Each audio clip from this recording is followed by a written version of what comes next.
학생에게 하고 싶은 말보다는 어떤 의사가 될 것인가에 대해서 한번 얘기해 볼까 합니다. 의과대 학생은 무한한 잠재력을 가진 줄기세포와 같습니다. 또한 의과대학은 환자의 질병을 잘 고쳐줄 뿐만 아니라 환자의 고통을 들어주고 또 환경을 존중하는 그러니까 의사소통과 공감 능력을 가진 훌륭한 좋은 의사를 이제 교육하는 첫 단계인 그 기본의학 교육 과정이라고 볼 수 있습니다. 그래서 의과대학 시절에는 한 번은 어떤 의사가 될 것인가를 생각해 보는 것이 좋지 않을까 합니다. 다 아시다시피 WHO의 5스타에서 제공하는 영양도 있고 이걸 바탕으로 해서 제 경험을 더해서 말씀드릴까 합니다. 첫 번째는 그 능동적 배움, 액티브 러닝과 크리티컬 띵킹, 그 비판적 사고 능력입니다.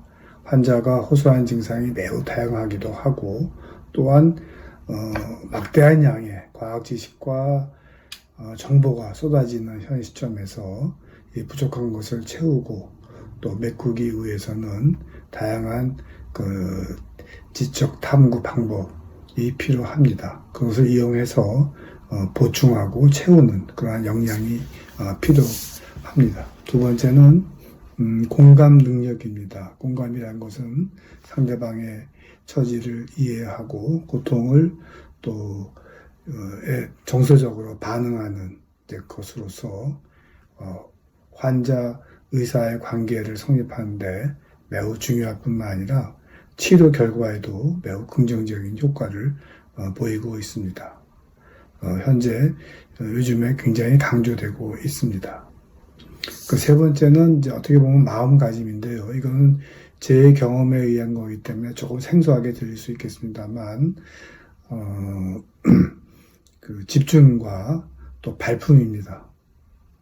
즉, 집중이라는 것은 우리가 그 성공의 교육에서 상당히 중요하다고 볼 수 있는데, 그 어려운 환자를 볼 때 한계를 많이 느끼게 되죠.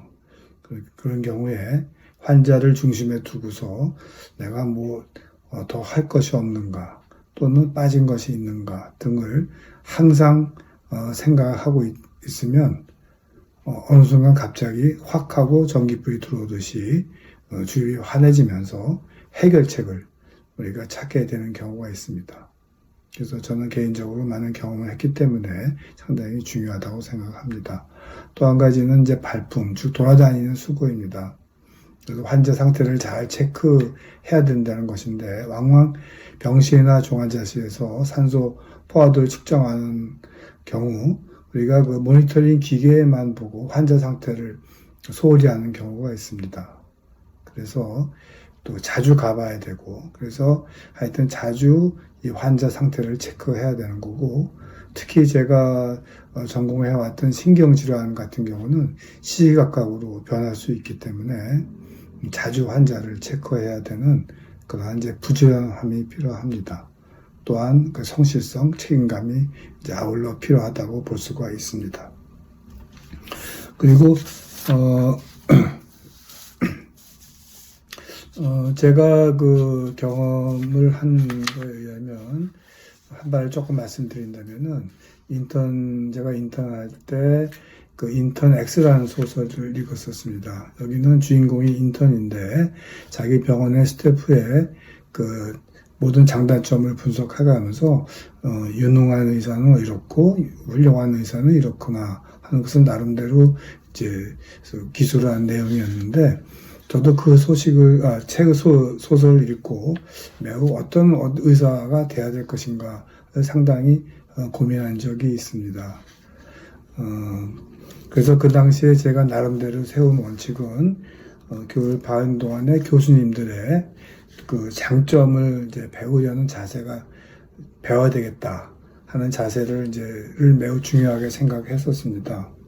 이런 마음가짐은 나중에 교수가 되어도 나이가 들어도 이제 학교와 병원 생활에서 유지를 하려고 노력했습니다.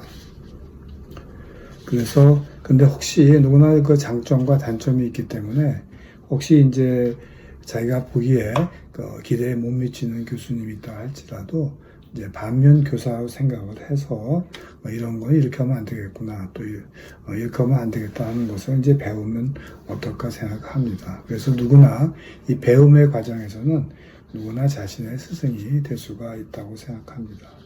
그리고 마지막으로 이제 또 한 가지 의사로 지내오면서 제가 마음에 든 말로서 프랑스의 계몽주의 작가인 볼테르의 말이 있습니다. 소개하면은 치유는 자연이 하고 의사는 치유 과정에서 환자를 즐겁게 하는 것이다 라는 것입니다. 이 또한 좋은 의사가 가져야 될 마음가짐이 아닌가 이렇게 생각을 하고 있습니다.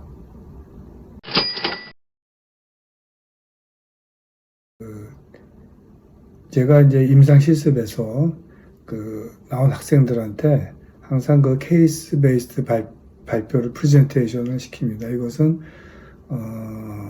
어떠한 먼저 절대 힌트를 주지 않고 자기 자신의 노력과 시간을 들여서 스스로 해결해야 되는 거기 때문에 상당히 좀 힘들어 합니다. 그래서 여러 번 이제 반복을 하게 되는데 그 과정에서 이제 눈물을 보이는 학생도 있었는데 상당히 당시에는 이제 미안했습니다. 사실은.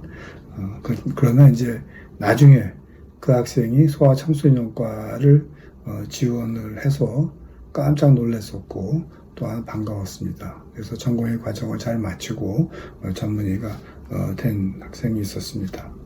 또 지도 학생 중에 여러 명이 있었지만은 그 중에 2명이나 소아청소년과를 선택을 했고 모두 학교에서 현재 교수로서 근무 중이고 또한 이들의 결혼식을 제가 결혼식의 주례를 맡아서 기쁘게 생각을 했었습니다. 학생도 중요하지만 또 기억에 남는 스승분이 있습니다. 항상 고맙게 생각하고 제가 여기 있기까지 매우 고맙게 생각하시는 한 3-4분이 계신데 그 덕분에 제가 소아과 의사가 될 수 있었고 또 의과대학 의학교육과 관련 인연을 가질 수 있었습니다. 또한 이제 그렇지만 아까 말했듯이 반면 교사의 경우도 있었는데 제가 처음에 스태프가 돼서 근무할 때 병원 운영에는 굉장히 인용을 했지만 인간관계에서는 좀 아쉬움이 많다고 생각되었던 분이 있는데 그럴 때 그 당시에 이런 것은 하면 안 되겠구나 하는 것을 이제 배우기도 했었습니다.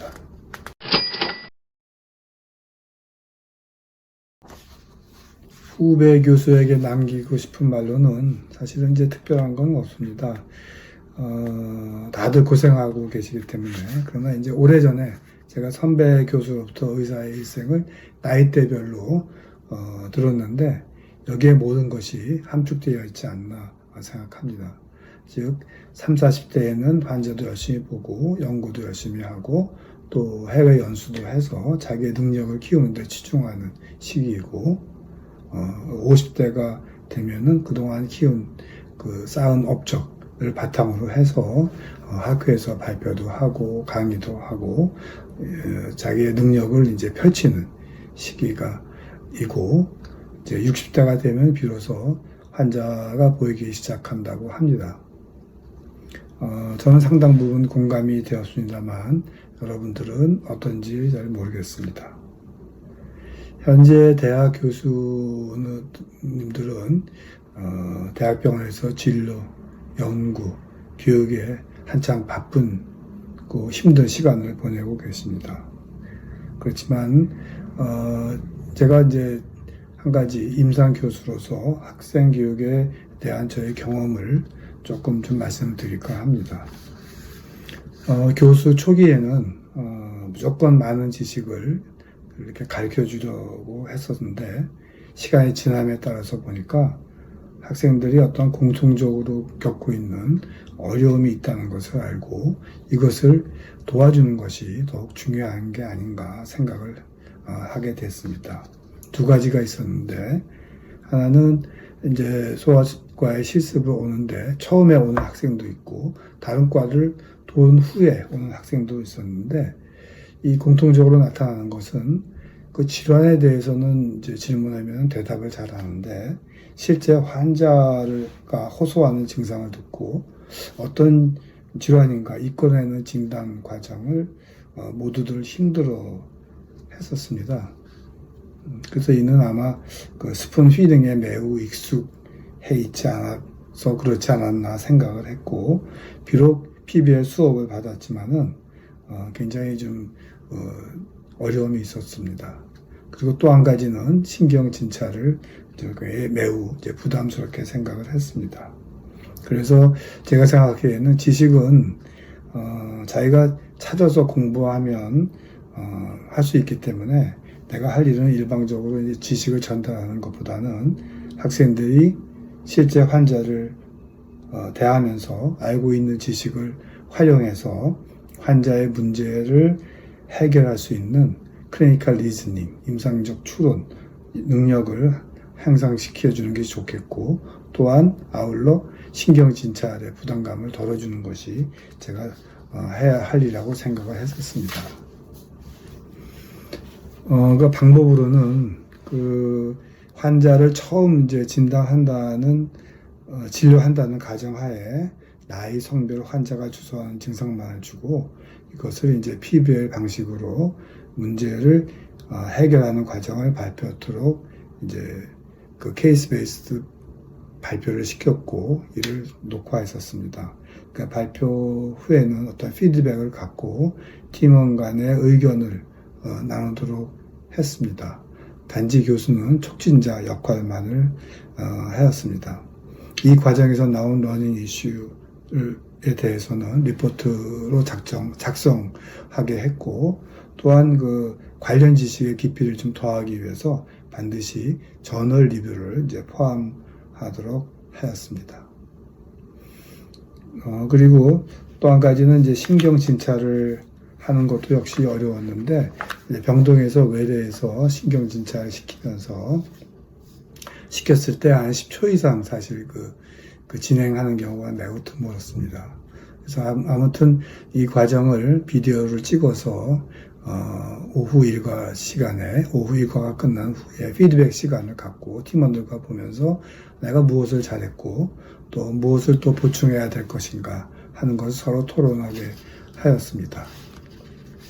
이러한 과정을 이제 반복하면서 느낀 점은, 사실 학생들은 졸업 후에 독자적으로 진료할 수 있는, 즉 문제 해결 능력을 이제 임상 실습을 통해서 이제 습득하는 것이 이제 필수인데, 사실 현실적으로는 학생들 앞에 떨어진 여러 가지 수업과 시험 등등으로 인해서 그저 따라가기에 바빠서 미처 무엇이 중요한 것인지를 깨닫지 못하는 것 같습니다.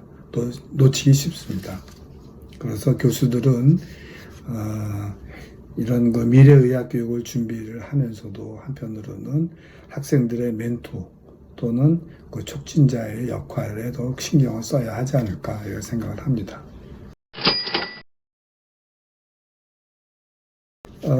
여러 군데 다녀봤지만 다 좋지요. 여러분들 다 아셔서 알겠지만.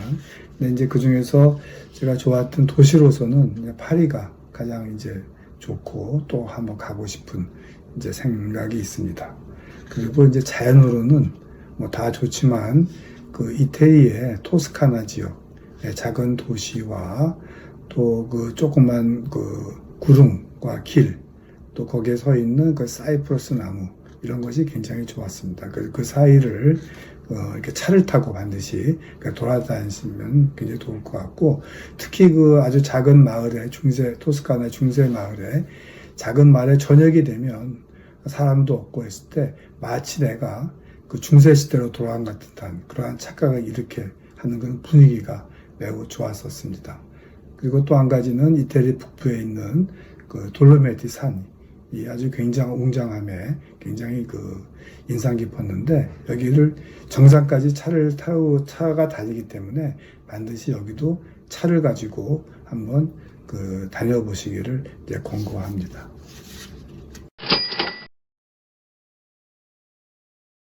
이제 행복한가에 대해서 이제 물으면 이렇게 대답을 하고 싶습니다. 저 스스로 생각하기에 의사가 안 되었으면 참 어떻게 했을까. 또 의사 중에서도 대학 교수가 안 됐으면은 어떻게 살았을까 하는 생각을 하면서 의사하고 교수를 하기를 잘했다고 생각을 합니다. 어릴 때부터 되고자 했던 의사가 됐고, 또 소아청소년과 의사로서 아이들이 커서 청소년이 되는 과정을 볼 수 있었고, 보람이 있었고, 또 교수로서 후학을 양성할 수 있었습니다. 또 후반기 2004년부터는 한국의학교육평가원과 인연을 갖고서 우리나라 의학교육의 수호성 확보에 조금이라도 기여할 수 있었음을 고맙게 생각하고 있습니다. 그렇지만 이제 배움의 길은 참 끝이 없었다고 생각하는데, 정년 후에 제가 한국뇌전증협회에서 뇌전증 환자를 진료하고 있는데, 또한 많은 것을 느끼고 새로 배우고 있습니다. 아직도 주변에는 어려운 분들이 많이 있고, 그동안 나름대로 소아 뇌전증을 위해서 노력을 많이 했다고 했는데, 성인이 되었어도 지속되는 것을 보며 그동안 뭐를 했나 하는 이제 자성을 하게 됩니다. 돌이켜보건대 이렇게 제가 하고 싶었던 일을 하면서 오늘까지 있는 동안 고맙게도 매년 10년마다 이렇게 어떤 업그레이드 되는 그러한 이제 특별한 이벤트가 있었고, 항상 그때마다 주변에서 이렇게 도와주신 분들의 덕택으로 제가 여기까지 오게 된 것이 아닌가, 이렇게 생각해서 매우 고맙게 생각을 합니다. 끝으로 코로나 대유행이 정점을 지났다고 하지만 아직도 진행 중입니다. 건강 조심하시고 또 모두 행복하시고 모든 일에 건승하시기 바랍니다. 고맙습니다.